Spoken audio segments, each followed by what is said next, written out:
उपेंद्र कुशवाहा जी हम लोगों के महत्वपूर्ण सहयोगी हैं, बिल्कुल साथ है। और जब एक साथ रहते हैं, अगर कोई कंफ्यूजन रहता है तो सब मिलकर उसको रिजॉल्व करते हैं। Thank you sir, thank you. Nothing is well in NDA, ये लाइन हमारा नहीं बल्कि उपेंद्र कुशवाहा का है।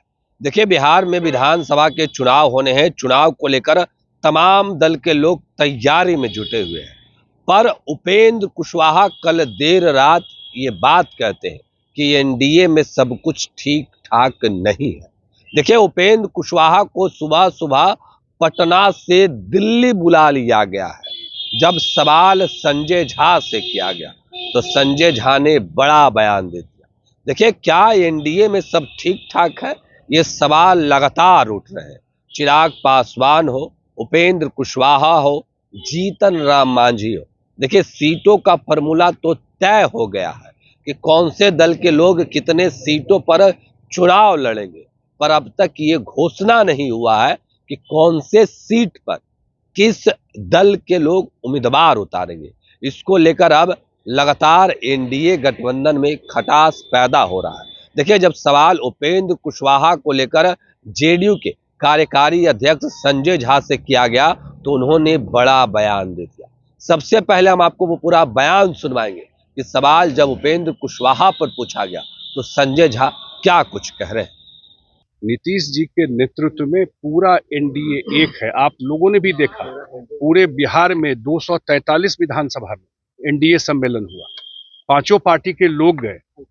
प्रधानमंत्री जी का कितना सारा कार्यक्रम यहाँ पर हुआ है। मुख्यमंत्री जी प्रगति यात्रा से लेके लगातार, जो लास्ट डे जिस दिन अनाउंसमेंट इलेक्शन का हुआ उस दिन भी वो मुजफ्फरपुर के सकरा में थे। इसलिए लगातार सारा कार्यक्रम चल रहा है और मुझे लगता है कि पूरा एनडीए एक होकर के इतना डिसाइसिव मैंडेट आने वाला है जो 2010 के मैंडेट को भी पार करेगा। एक सेकंड आज भी देख रहा है, विपक्ष में कुछ भी तय नहीं है। मैं इस पे कमेंट नहीं करना चाहता था। कुछ भी तय है, नंबर, सीट, जो एक स्थिति है उसमें, इसलिए उन लोगों को पता है कि रिजल्ट क्या होने वाला है। इसीलिए सर, मुख्यमंत्री कहीं और भी 2 जगह नॉमिनेशन में जा रहे हैं, कहीं और भी जाने का सेकंड फेज में वगैरह कुछ प्रोग्राम? हाँ, आगे तय होगा। अभी कल से उनका शुरुआत है यात्रा, माने चुनावी यात्रा का, और आगे उनका अन्य जगह कार्यक्रम लगेगा उनका। फिर वो कैंप भी करते हैं। आप सब जानते हैं कि वो जब सीमांचल में या कोसी में जब उनका कार्यक्रम होता है तो वहीं कैंप, मधेपुरा में कैंप करके वो पूरा वहां से कैंपेन करते हैं। तो वो सारा जो उनका ट्रेडिशनल रहा है पास्ट का, उनका उसी तरह से कैंपेन। वो अभी दिल्ली गए हैं, दिल्ली बिल्कुल उपेंद्र कुशवाहा जी हम लोगों के महत्वपूर्ण सहयोगी हैं, बिल्कुल साथ है। और जब एक साथ रहते हैं, अगर कोई कंफ्यूजन रहता है तो सब मिलकर उसको रिजॉल्व करते हैं। Thank you sir, thank you.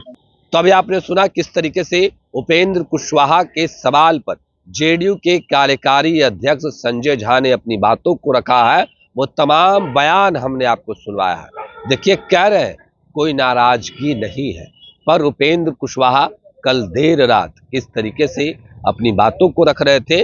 उसके बाद उपेंद्र कुशवाहा पार्टी का जो बैठक है वो बुलाए थे, पर उससे पहले दिल्ली से बुलावा आ गया। नित्यानंद राय के साथ उपेंद्र कुशवाहा पटना से दिल्ली के लिए रवाना हो गए। पर संजय झा क्या कुछ कर रहे थे वो तमाम बयान भी हमने आपको सुनवाया है। फिलहाल के लिए इतना ही। अब बने रहे फर्स्ट वे झारखंड के साथ। धन्यवाद। पैनोरमा ग्रुप, जो सोचता है वो करता है। ये लो, मुंह मीठा करो। आज मैंने अपना जॉब छोड़ दिया, अब हम पूर्णिया वापस जाएंगे। जॉब छोड़ दिया है? मतलब ये घर कैसे चलेगा? हम करेंगे क्या? और माँ बाबूजी क्या बोलेंगे? इसलिए मैं एक और मिठाई का डब्बा लाया। अपने बिजनेस के लिए लोन अप्रूव हो गया। अरे लोन अप्रूव हो गया वो तो ठीक है, लेकिन पूर्णिया में हम रहेंगे कहाँ? अपना घर भी तो नहीं है वहाँ। इसलिए तो एक और मिठाई का डब्बा अलग से लाया हूँ। हमने पूर्णिया में घर ले लिया है, पूर्णिया के ई होम्स पैनोरमा में। पूर्णिया में पैनोरमा ग्रुप लेकर आए हैं ई होम्स पैनोरमा। बड़ा घर, आलीशान जिंदगी और अत्याधुनिक सुविधाओं के संग। अरे अरे, अब क्यों मुंह मीठा करवा रही हो? क्योंकि हम घर वापसी जो कर रहे हैं। घर वापसी की खुशी पूर्णिया में ई होम्स पैनोरमा के संग। E Homes Panorama, luxurious, lifestyle redefined.